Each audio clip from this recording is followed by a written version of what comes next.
Our SEMA team, all the way from the top down, wanted to have a companion to the Heritage. When you look at it, you can see the Heritage tail lights through the wing on the back, through the horsepower upgrades that we gained, just really make it that same car. Now for this year's 2020 SEMA show, we're making an homage to the Heritage Edition that we built last year by building a Sport Top Edition Supra. The removable roof is something that was available in the Mark IV, so we thought we'd see how it'd look on the Mark V concept.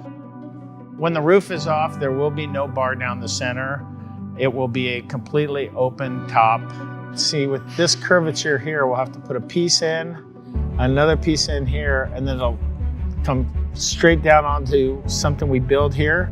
Our hope is that it's with a remote, boom, pop it, it'll pop the bear claw latches or whatever kind of latches we end up ultimately using. And the reason we're doing it in two pieces is so that we can make storage for those two pieces in the trunk of the car.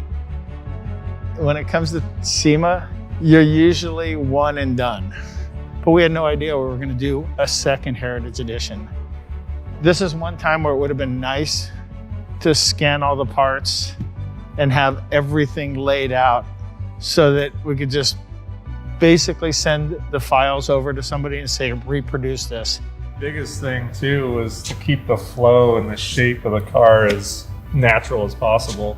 The back line, we wanted to keep it up with this rear quarter window, come off of that so it kind of gives it the same look. This piece right here is a body molding, and it's going to be important that we keep that. When we make the roof out of composite, these two pieces should stay original, and this piece will have something built into it to keep the flow again. We will need to build way more structure into the bottom of the car because it won't have the roof to hold it and contain it as a box when you're driving without the roof on it. That piece up there in the headliner is pretty important, and we're gonna do what we can to keep that piece into it. The goodies, the aero stuff on it all the way back, you can just see the corner of the diffuser there, the Heritage wing. No matter how much you prepare and do everything, it's still the last month always turns into a grind.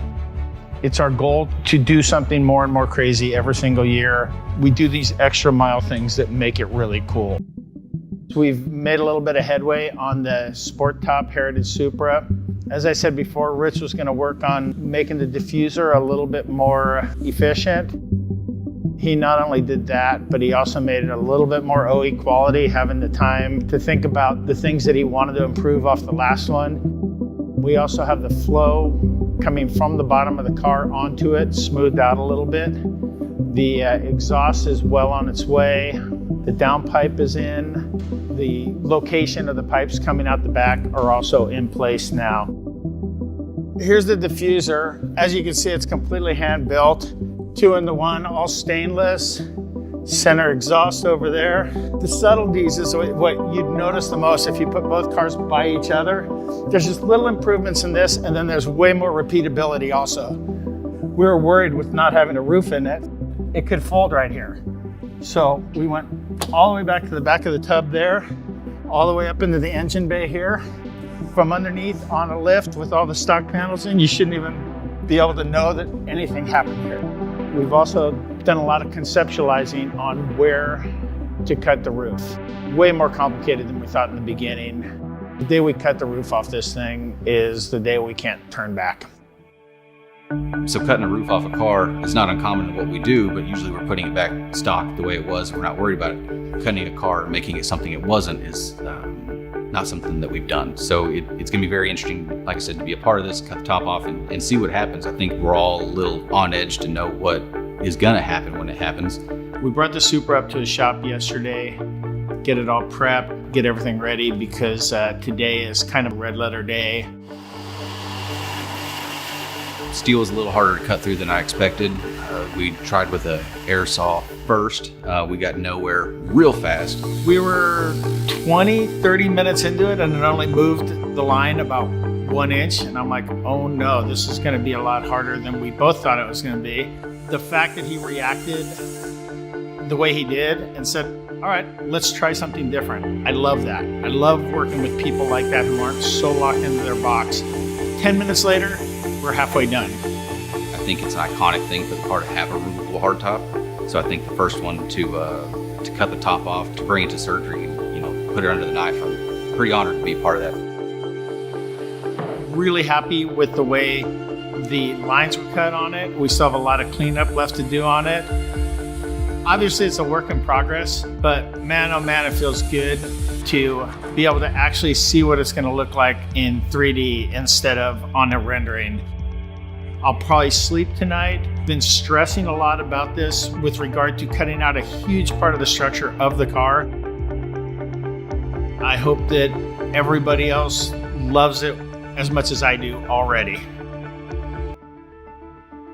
To use a baseball analogy, we're in the 7th inning stretch right now. We just got it back from paint, so this is where we are right now.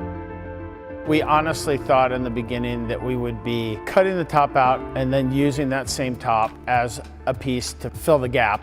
When we cut it off, we realized that that wasn't going to work. It's just not meant to be put back together again. And as it turned out, we ended up 3D printing it. We received these panels. The one showed up, had kind of a couple cracks in it and stuff, so we had to fix those. We're in the middle of fixing this one and also fitting them to the car. Go. It's seated pretty good. I mean, it's close to about 3/16 of an inch or so to get that thing to come in and really be happy with where the overall fitment, I think, is. Now we have to start thinking about latches. How they look is almost as important as how they work.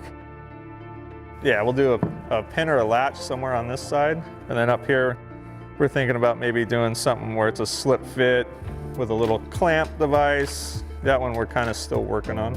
We took the color of the seats, the color of the interior panel right here, and matched it to the mirror covers. It just makes it a fun little thing that brings the inside of the car to the outside of the car. So we just use it really sparingly. You can see the car behind me, and it looks like it's miles off. Everything has been test fitted. It's gonna look like a completely different animal once we get the wheels, tires, brakes, suspension. Last piece of the puzzle will be painting the roofs, and then we'll have a sport top.